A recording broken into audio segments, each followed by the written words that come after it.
Gullis. Thank you very much, Mr Deputy Speaker. Let's be very clear.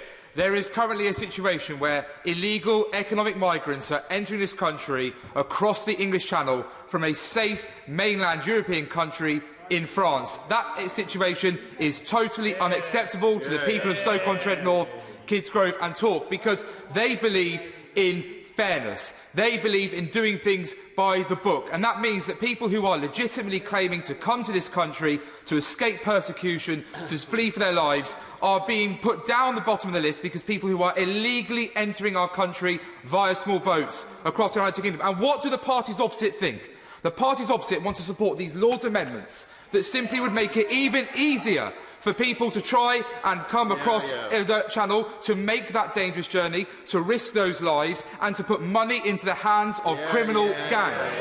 And 70% of those individuals who are currently making that Channel crossing are men. Let's not forget, single men in their 20s and 30s predominantly. So let's not forget it's women and children who are most at risk, being left at home where they are being persecuted or taken out against. And it's places like Stoke-on-Trent where the Labour Party think that they're racist because 73% of them voted for Brexit, think that they're thick and uncompassionate, despite the fact that we are the 5th largest contributor to the asylum dispersal scheme in our United Kingdom. That is why Stoke-on-Trent kicked Labour out. That is why they will not want them back anytime soon, because they do not understand that when people voted for this government and elected for the first time ever a Conservative Member of Parliament for Stoke-on-Trent North, Kidsgrove and Tork, they did so because they wanted to take back control.